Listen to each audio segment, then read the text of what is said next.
Assalamualaikum warahmatullahi wabarakatuh. Innalhamdalillah wassalatu wassalam ala rasulillah Sayyidina Muhammad ibni Abdillah wa ala alihi wa wahbihi wa mawalah. Allahumma sholli wa salim ala Sayyidina Muhammadin wa ala alihi wa sahbihi ajmain. Amma ba'du. Marilah senantiasa kita panjatkan puji syukur kepada Allah Subhanahu wa Ta'ala, Tuhan yang Maha Kuasa atas segala limpahan nikmat-Nya. Sholawat dan salam semoga selalu tercurahkan kepada baginda Nabi besar Muhammad Sallallahu Alaihi Wasallam. Teman-temanku yang baik, perkenalkan, nama saya Fabian Alfianto, kelas 4 SDN 1 Purwosari, Kecamatan Wonogiri. Alhamdulillah, hari ini kita telah memasuki hari ke-17 bulan Ramadan 1445 Hijriah atau 2024 Masehi. Semoga Allah Subhanahu wa Ta'ala memudahkan dan memberikan keberkahan bagi kita semua dalam menjalankan ibadah puasa di bulan Ramadan.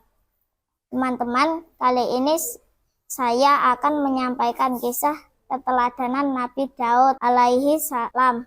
Nabi Daud alaihi salam merupakan putra Yisya. Beliau tinggal di kota Baitlehem. Beliau adalah ayah dari Nabi Sulaiman alaihi salam. Nabi Daud alaihi salam adalah nabi sekaligus raja bagi Bani Israel. Allah mengutus Nabi Daud alaihi salam untuk Bani Israel yang menerima kitab Zabur. Sejak kecil Nabi Daud alaihi salam sudah memiliki jiwa pemberani. Beliau juga berkeinginan untuk ikut berperang melawan seorang raja yang tidak adil dan sewenang-wenang terhadap rakyatnya. Namun Raja Talut tidak mengizinkan Nabi Daud alaihi salam ikut berperang karena umur beliau yang masih muda. Nabi Daud alaihi salam terus meminta izin untuk ikut berperang melawan raja yang zalim itu. Atas keberanian Nabi Daud alaihi salam ini akhirnya membuat Raja Talut mengizinkan untuk bergabung membela bangsanya. Pada mulanya Bani Israel dipimpin oleh Raja Talut yang adil sehingga keadaan aman dan tentram. Namun, sejak kepemimpinan Raja Talut, kaum Bani Israel tidak tentram karena kepemimpinannya tidak adil dan sewenang-wenang sehingga banyak rakyat yang menderita. Raja Talut beserta pasukannya berkeinginan mengembalikan Israel menjadi negeri yang aman dan tentram. Keinginan ini telah diketahui oleh Raja Jalut, sehingga peperangan antara Raja Talut dan Raja Jalut pun terjadi.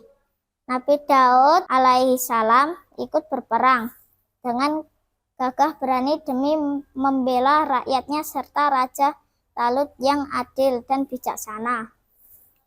Keberaniannya membuat pasukan Raja Jalut mundur dengan bersenjata ketapel. Nabi Daud alaihi salam ini mampu memporak-porandakan pasukan Raja Jalut. Pasukan Raja Jalut makin terdesak mundur.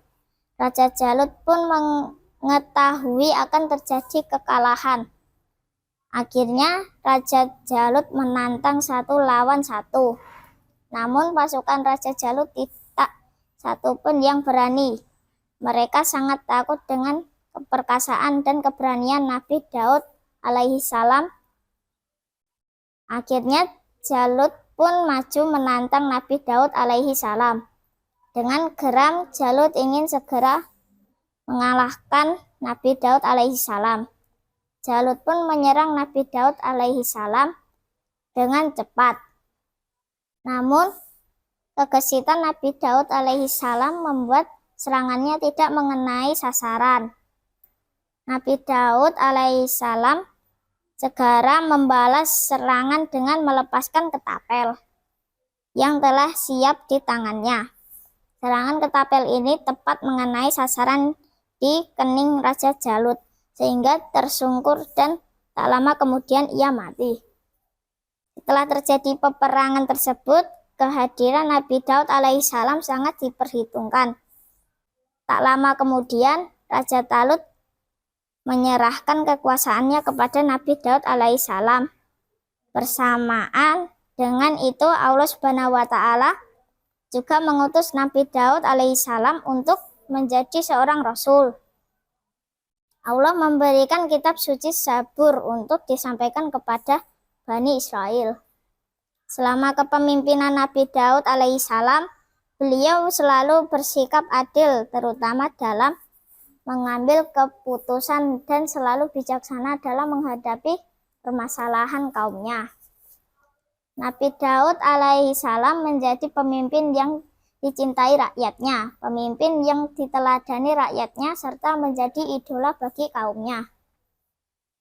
Allah memberikan mukjizat kepada Nabi Daud alaihissalam. Mukjizat ini bertujuan untuk membuktikan kebenaran Rasul dan sekaligus melemahkan musuh-musuh Allah. Salah satu mukjizat Nabi Daud alaihissalam adalah dapat melunakkan besi dan mengubah bentuk besi tanpa memerlukan peralatan apapun. Bagaimana disebutkan dalam Al-Quran surat Sabah 34 ayat 10. Allah Subhanahu wa Ta'ala berfirman, "Dan sungguh telah kami berikan kepada Daud karunia dari kami. Kami berfirman, wahai gunung-gunung dan burung-burung, bertasbihlah berulang-ulang bersama Daud, dan kami telah melunakkan besi." Kenapa Daud harus belajar dari kata? Teman-teman, awalnya Daud mengira bahwa tidak ada seorang pun dari makhluk Allah Subhanahu wa Ta'ala yang berzikir melebihi zikirnya. Kemudian Allah Subhanahu wa Ta'ala menyuruh malaikat menemui Daud. Wahai Daud, suara kata ketika berzikir lebih lama ketimbang zikirmu. Zikir kata jugalah yang membesarkan bumi ini dengan izin Allah Subhanahu wa Ta'ala. Setelah berzikir sehingga permukaan bumi yang kecil ini dibesarkan oleh Allah. Sumber dua, apakah suara Daud? Daud punya banyak keistimewaan. Di antaranya bisa melunakkan besi dengan tangan kosong tanpa dipanaskan dulu dengan api. Lalu besi itu dibentuknya menjadi baju besi dengan ukuran yang sama.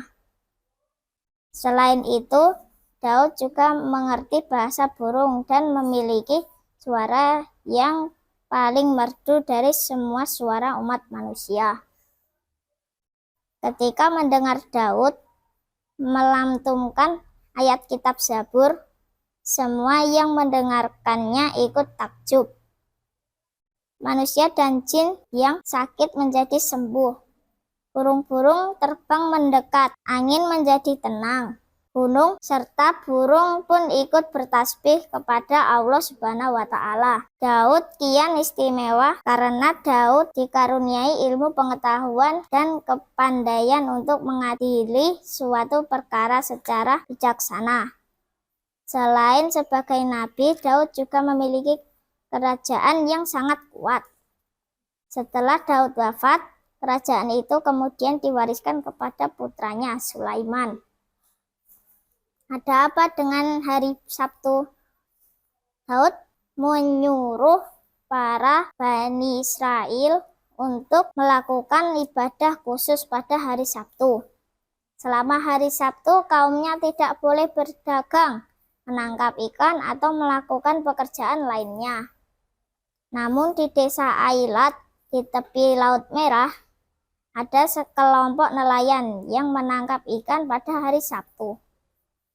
Mengetahui hal itu, Daud berdoa kepada Allah Subhanahu wa Ta'ala agar memberikan peringatan kepada mereka.